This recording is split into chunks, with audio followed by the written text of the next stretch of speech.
जल के भीतर सौभरी मुनि तपस्या कर रहे थे। उनका मन गहरे जल की शांति में डूबा हुआ था। एक दिन मुनि ने जल में मछलियों को खेलते देखा। यह दृश्य उनके मन में चिंगारी जगा गया। मछलियों का प्रेम देखकर मुनि के मन में कामना जाग उठी। यह उनके संकल्प को भंग करने लगा। मुनि ने सोचा, यदि वे विवाह कर लें तो शायद यह अशांति दूर हो जाए। यह विचार उनके लिए संकट था। एक दिन मुनि राजा मंधाता के पास गए। उन्होंने विवाह का प्रस्ताव रखा। राजा ने मुनि को अपनी 50 कन्याओं में से किसी एक को चुनने का प्रस्ताव दिया। सौभरी मुनि ने सभी कन्याओं से विवाह कर लिया। उनका जीवन भोग विलास में बदल गया।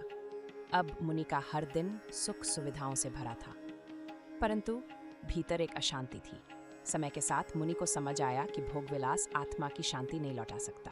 उनके भीतर वैराग्य पुनः जागृत होने लगा। सांसारिक सुख क्षणिक है।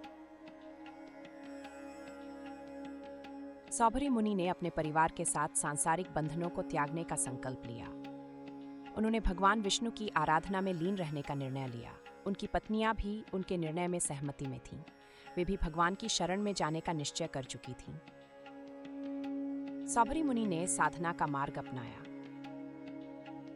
उनका जीवन एक नए अध्याय में प्रवेश कर गया। इस बार उनकी साधना और भी गहन थी। उन्होंने केवल भगवत भक्ति के माध्यम से शांति की खोज की। भगवत धाम की ओर बढ़ते हुए मुनि ने आत्मा की शांति प्राप्त की। सौभरी मुनि की कथा हमें सिखाती है कि आत्मा की शांति सर्वोच्च है। भगवान की भक्ति और शरण में जाने से हमें मुक्ति मिल सकती है। साधना और भक्ति के माध्यम से ही हम आत्मा की शांति प्राप्त कर सकते हैं। इस कथा से हमें यह समझना चाहिए कि भौतिक सुख क्षणिक है।